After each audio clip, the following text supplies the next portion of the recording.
Chapter 31. Anya. Anya's past screamed at her, demanding to be heard inside her dreams. She sat outside on an elevated platform with her family members, her aunt to her left, mother to her right, her father in the center, and her sister Adriana next to him. All the women, including Anya, wore gray gowns and fur-hooded coats. Anya felt out of place and exposed as she gazed out at the crowd and gathered to celebrate her father's 300-year reign anniversary. 300 years did not even account for her father's full immortal life, and Anya, who had only been alive about 20 years, began to feel the gravity and mortality of it. "What happens now?" Anya whispered to her aunt, eliciting an anger from Bianca, her stepmother, for speaking. The glare was enough to make Anya wince. "That's right, no one bothers to tell you anything," Nadia glared right back at Bianca. "Allow me to explain. On the anniversary of your father's—" Bianca cleared her throat. Nadia closed her eyes, as though trying to gather her patience. She restarted. "On the anniversary of King Luca's reign, he is to take challengers." "Challengers?" Anya asked. "That's correct," Nadia smiled kindly. "It's the way our kind decides if there is to be a new king appointed, or if the old king will remain and continue ruling for another 100 years. Normally, each clan, north, south, east, and west, will appoint their best fighters as representatives for the challenge. There are also independent challengers, but they are usually not backed by the clan, thus they do not receive the same support. Never has an independent challenger reigned before." "What happens if King Luca loses?" The question slipped out of Anya's mouth before she could even stop herself, and despite the cold, she felt her cheeks redden. How could she even think that her Tata would lose? "If King Luca were to lose, he would die. The rules are very strict. It's either death for the challenger, or death for the current king. There is no in-between. But," Nadia smiled reassuringly, "King Luca losing a challenge is very unlikely, because he has the ability to—" "Silence!" Bianca hissed. "The first challenger is approaching." Nadia rolled her eyes, crossing her arms and legs, looking utterly annoyed in her long, shimmering gray evening gown. Anya, also dressed in a similar gray gown, hers more tulle and flowy at the bottom, turned her face towards the crowd. The first challenger was a man from the southern clan. From what she knew about them, they were mostly located in the forests of Brazil. Though the man stood at an average height, his build was huge. He took off his shirt, revealing a massive chest and sculpted muscles. He stepped forward into the empty arena at the center, while vampires clapped and yelled in excitement. Anya saw her father rise and remove his hooded cloak. While the women were dressed in the evening attire, her father spotted a traditional gray military uniform, with a red sash across his chest, and a cape that he whipped around behind him as he descended the stairs, hands in the air. The crowd cheered even louder. The two vampires walked towards each other until they were both a couple feet apart. The Brazilian challenger bowed and said something in Portuguese that Anya didn't understand. She was surprised when her father did the same thing, bowing and words moving on his lips. "What are they saying?" Anya whispered to her aunt. "Power or death," she whispered back. "It's what's traditionally said before a challenge, reminding us of why we challenge and what's at stake if we lose."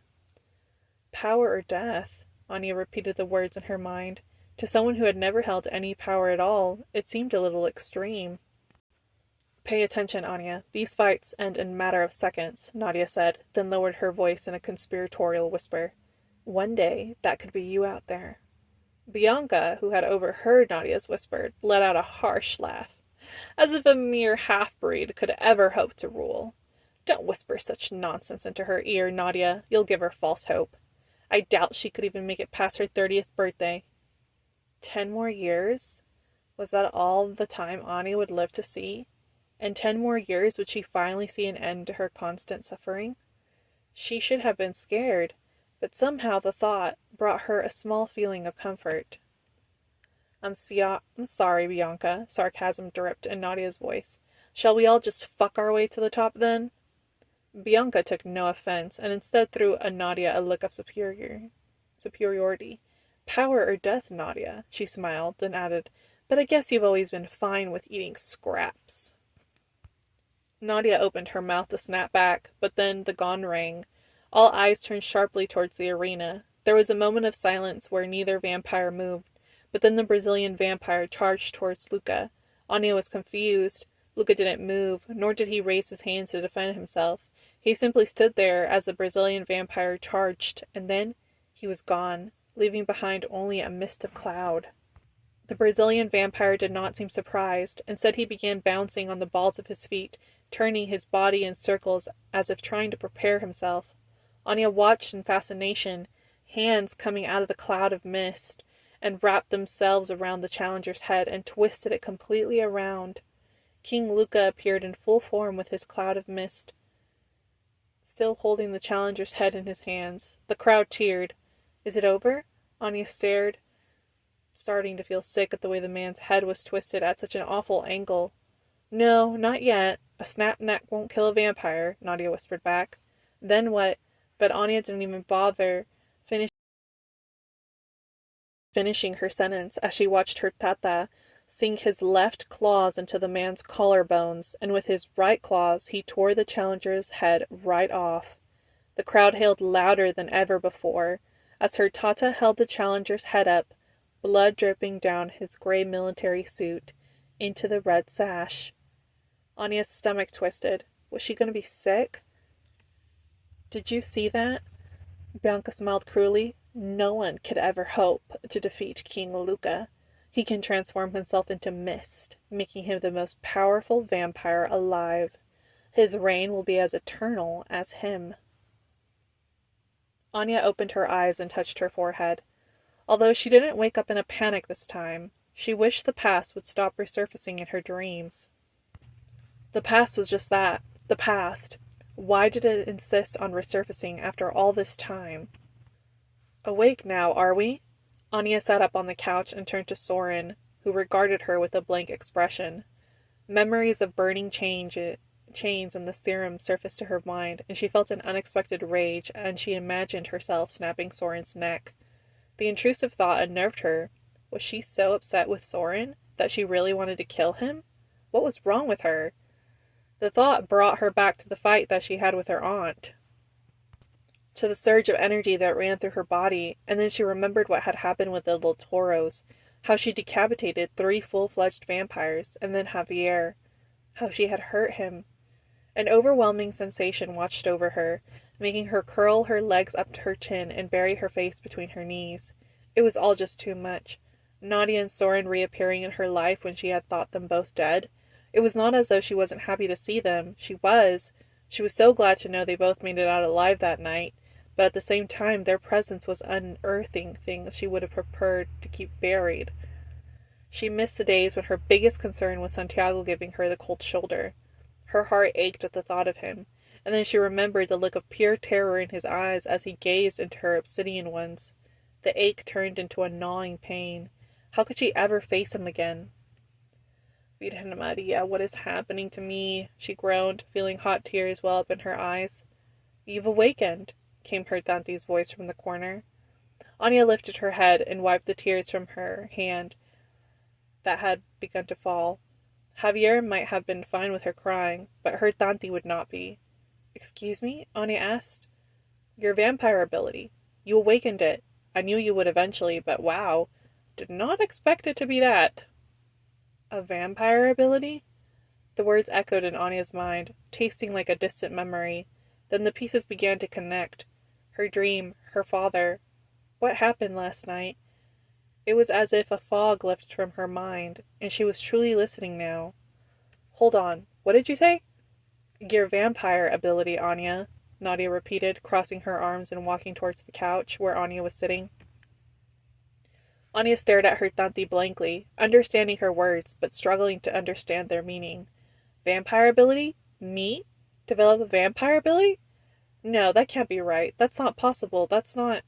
But then her obsidian eyes and the black flame katana came to mind, and finally the pieces clicked into place. That was my vampire ability awakening? She exclaimed, her emerald green eyes widening as she met her Tante's ice blue gaze. But that can't be, she muttered, looking away from her aunt's devilish smile. That's impossible.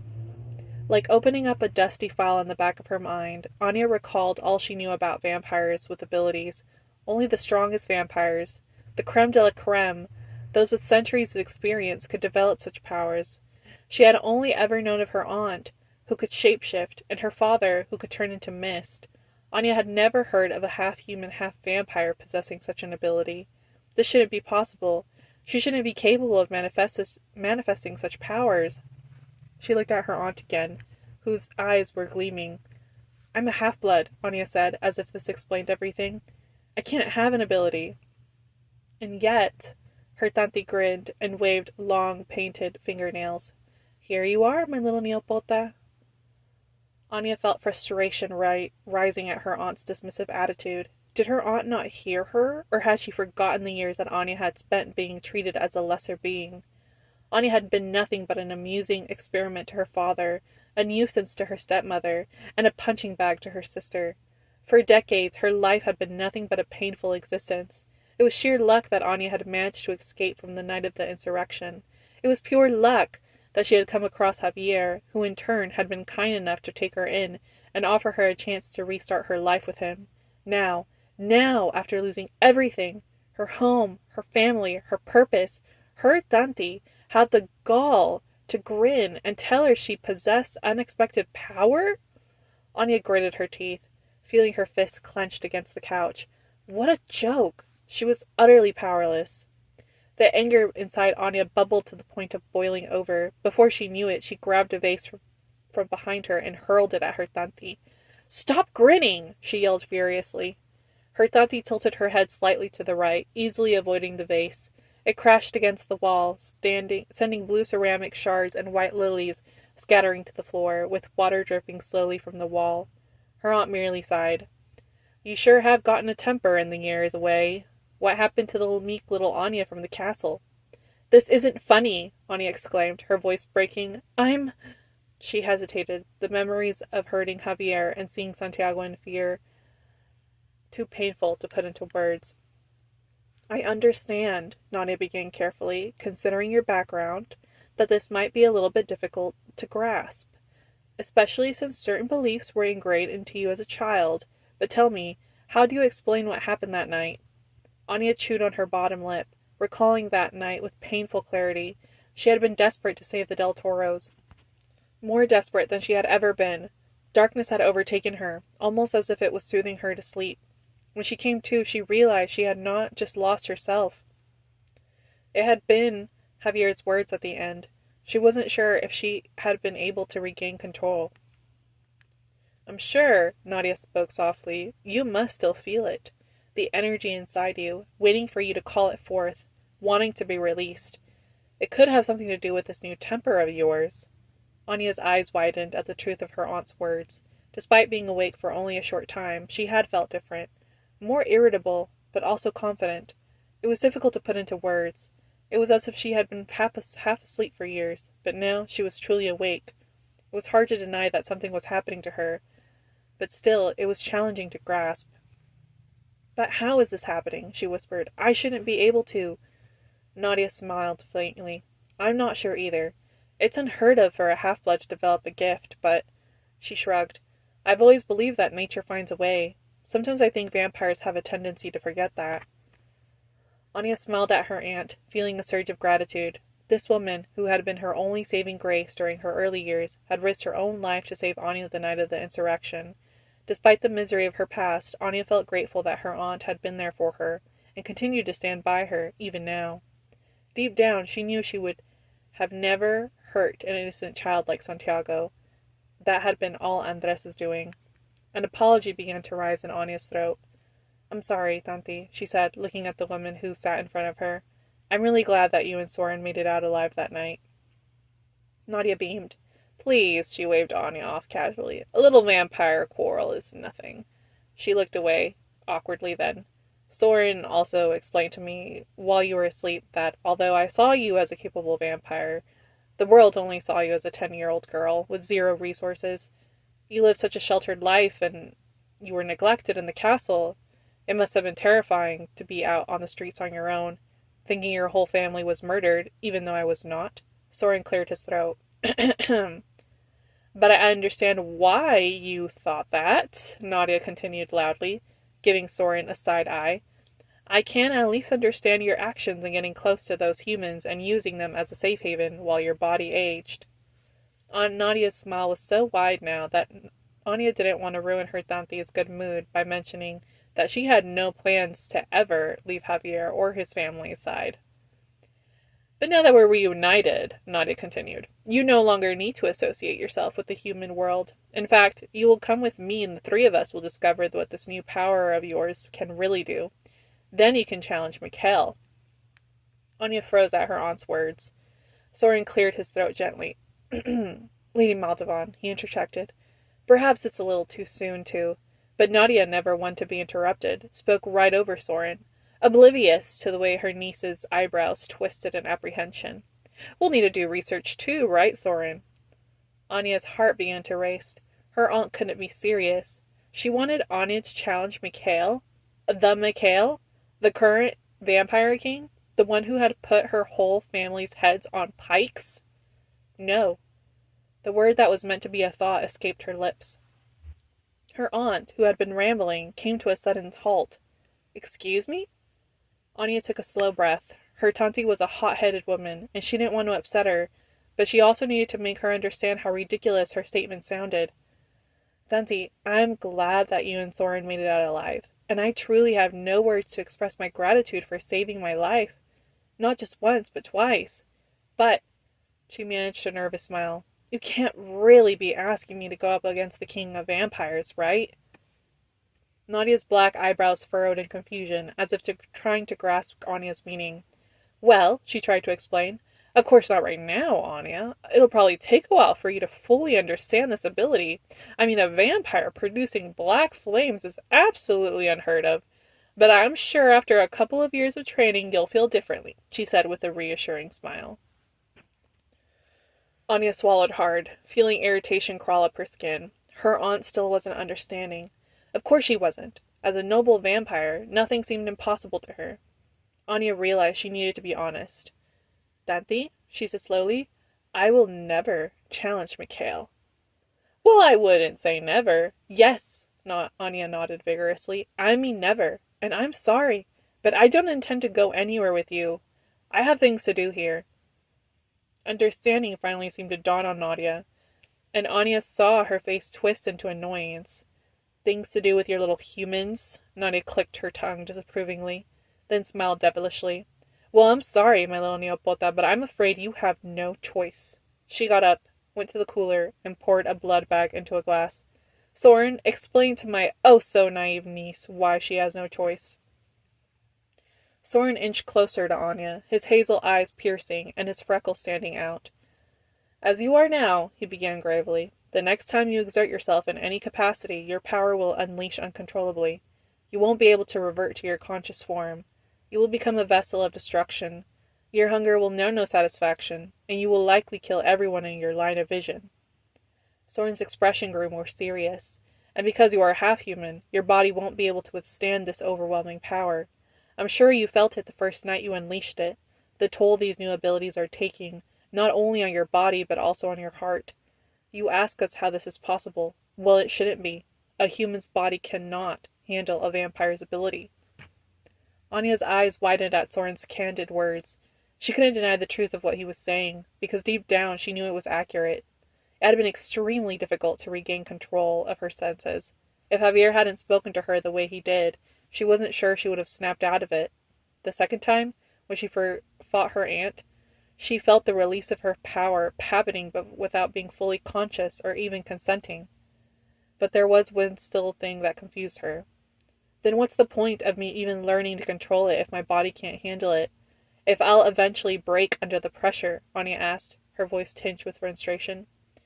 You misunderstand me, Soren said. I said a human body cannot handle a vampire's ability. But you are neither fully human nor fully a vampire. You are an enigma, an outlier, if you will. I don't actually know what will happen. The point is, Nadia interjected, stepping closer to Anya, you need to learn how to control your powers. Either you come with us and master them, or you let them control you and end up hurting those precious humans you care so much about. The truth was, she didn't want to go with her aunt. She didn't want to leave her life at La Hacienda, but as she remembered the horrified looks on Santiago and Ernesto's face, she bit her lip, realizing there was no way she could go back to La Hacienda and pretend that Ernesto didn't hate her, that Santiago didn't know her secret, or that the two of them hadn't seen her injure Javier. With her own hands, she had broken the bond of trust and security she had spent years building. Maybe coming back would be too soon. It wouldn't help anyone. Perhaps they all needed time apart, time to process. She wouldn't be gone too long. Maybe a couple weeks, a month tops. The Del Toros would be fine without her. Javier had his security detail after all. In fact, she would be giving them the space they needed. They might even be relieved. Maybe when she returned, their eyes wouldn't hold so much distrust. I'll learn to control it, she thought resolutely. I'll never allow myself to hurt any of them again. Okay, Anya nodded, coming to a decision. I'll go with you, but... She looked at her Tanti with a worried expression. Isn't this dangerous? Aren't we fugitives? We should have died that night. I am, she said, pointing at herself. He probably thinks you're dead, she added, pointing at Anya. But when you're an immortal, there really is no sense of urgency in capturing someone. Do you get what I'm saying? He thinks I'm dead? Anya gasped. I mean, probably, Nadia shrugged casually. I mean, I'm positive he would have loved to drain you dry, eat your heart, dismember you limb from limb, gouge your eyes out, scalp you, and put all your parts on pikes, but really, what does a half-blood mean to him? Anya was stunned. The realization that Mikhail thought she was dead, that she had been presumed dead all these years spent in hiding and fear of being hunted as the daughter of Bianca and Luca Moldovan, left her reeling. The monster from her nightmares had written her off. In that moment, she felt like a mere ant, scurrying away from the giant that didn't even care about her. She began to laugh hysterically, overwhelmed by the absurdity of it all. All right, Nadia said, puzzled, allowing her eyes to narrow at Anya, who tilted her head back and was laughing deliriously. Soren leaned toward Anya and whispered, Lady Moldovan, I believe she's relieved that Mikhail isn't actively hunting her. She must have been thinking he was after her after all these years. Oh, Nadia chuckled. Well, I guess I would be relieved too. But you know, Anya, once he realizes you're alive, it will be a blow to his pride that a mere half-blood escapes his clutches. He'll hunt you down even harder than me. At this, Anya stopped laughing and narrowed her eyes at her aunties in concern. But that's not going to happen, correct? I've managed to evade him thus far, Nadia shrugged, then began walking towards the doorway. Anyways, it's almost morning. I'm going to sleep, but take the day to pack your things. As soon as the sun sets, we're setting off. She halted in the hallway and turned to Anya, giving her a wink. We're going to have so much fun, you and I.